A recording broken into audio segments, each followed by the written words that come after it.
So let's say you get this bill, you review the bill, and then let's say you look down and you go, oh, well, my emergency fund could cover this bill. Great. That's fantastic. That's why we keep an emergency fund. That's why we build up that 1 month of expenses and then eventually the 4 to 6 months of expenses once you are out of consumer debt, because we want to be in a position to where we can have an emergency hit and something big hit our lives, and we can work our way out of it with that emergency fund and pay for it in cash up front. And that's exactly what you want, because all you would have to do at that point is, once you paid the bill and everything was settled in full and you're done, then all you have to do is replenish your emergency fund and move right along the financial action plan in whatever step you happen to be on. And this is what we want. This is what we want to happen. I'm not saying it's best case scenario for the medical bill to have to be paid, but it's best case scenario if you can pay it in full up front.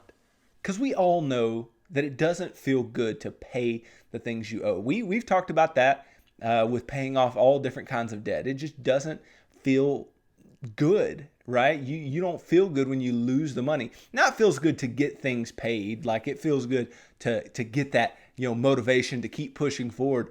But you're throwing money at things that you're never going to see any return from that, other than the freedom that comes with being out of debt. So we don't like spending our savings on things that we didn't plan for, things that we didn't want. But sometimes it is necessary. And that's what our emergency fund is for. It is insurance against tragedy.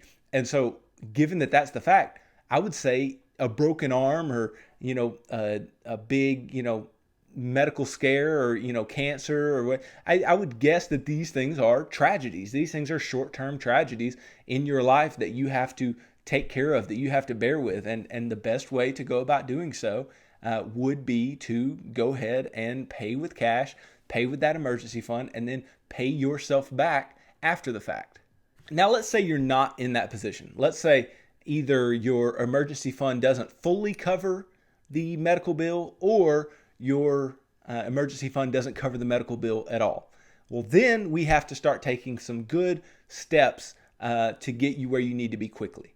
So first and foremost, what you need to do is, any savings you do have, go ahead and throw it at that particular medical debt, other than 1 month of expenses. Obviously, that's the first thing we do after we budget in the financial action plan.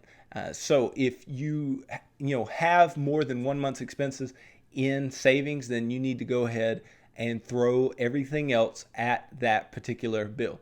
And let's say that doesn't cover it, right? Or let's say you don't have any savings yet. Well, then you do need to walk down the financial action plan. This is going to take you to the point where you're not going to pay this thing off unless you get to step 4 of the financial action plan, where you're actually paying off all of your consumer debt. And something that might be a legitimate option for you, and something that you might need to do, if you can't fully pay the bill, then you need to go sit down with the hospital's administrator, or somebody in that particular department that can help you, and say, I'm not able to pay this in full.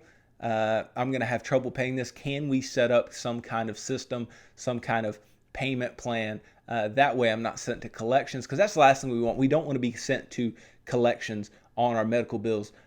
So make sure that you actually get something in writing, get something upfront from the hospital that will allow you to pay it off systematically if you cannot pay it in full.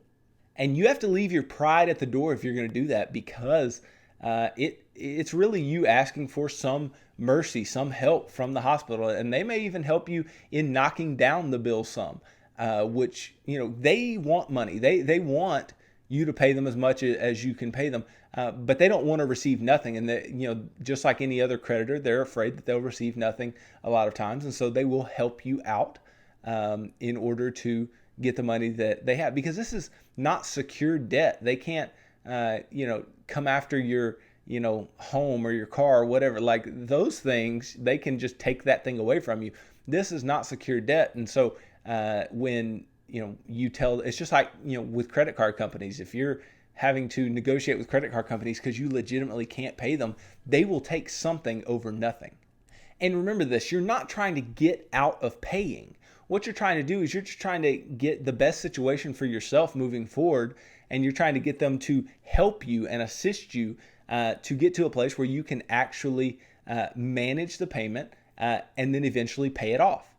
But once you do get something figured out and some plan figured out, this needs to go right into our debt repayment plan. We don't need to freak out and try to pay extra on it really quick unless it is our lowest debt or our only debt, in which case we would try to pay on that thing immediately. What we need to do is we need to put it in our debt repayment plan of the smallest to largest. Don't worry about interest rate. Start with the smallest. Pay minimum payments on everything else, and then all extra money you have pound on the smallest debt, and then just roll that into the next debt over and over and over again until you are out of debt. And I've talked about that many times previously, and that's the plan. And so this is no different of a debt. It's just we need to have a clear understanding with the particular creditor, which is the hospital or the medical company or whatever, that you can pay it back in a particular way, and then make sure that you keep your part of the bargain. So let's say then, what if you are behind on your medical debt payments, or you've been sent to collections? This is a little bit different situation than the one previously, but I want to speak to it. So debt collection typically begins when you've gone an extended period of time without paying on your debt. And so the hospital might send your debt to a debt collector. This happens. But the reason that I said earlier that you need to try to negotiate and talk to your hospital or doctor about your bill is because we don't want this to happen. This is a worst case scenario because you need to be communicating with them, letting them know your ability to pay and in what amounts. That way you don't get sent to collections, because this can really put a damper on your credit and your ability to do other things in your financial life. And with collection agencies, as much as, we hate to talk about it, they lie to you. They will tell you things that absolutely are not true. They will say, "Oh, we'll garnish your wages tomorrow," or no, they won't. Here's the thing. They can, but it's going to require a court order first. They're going to have to sue you first. And if you're really early in the process, they're not going to do that. So know your rights, know what your process is in moving forward with these collections agencies. And you're going to have to kind of play hardball with them because, once again, they want money too. Just like the hospital or medical company, they want to collect on the things that, on the debts that they have purchased. So a couple things. Understand exactly the amount you owe. I think. No, understand exactly the amount you owe. Okay, so you need to know that first and foremost. Then, because like I said, they will lie to you, tell you maybe you owe more or you whatever. Know exactly the amount you owe. Do not give them access to your bank account, period. Because if you give people access to your bank account, you are likely to get it wiped out. Don't do that. And then do not give them anything until you negotiate a settlement offer. Get that offer in writing. Okay, don't just take their word for it and the call recording will do. No, in writing. Get that offer sent to you and signed in writing, all good offer. Then pay them back with what you do have, hopefully in full over a period of time. But maybe it's a payment plan to them. But no access to your bank account, and make sure you get it in writing up front before you do anything. That's paramount with collections.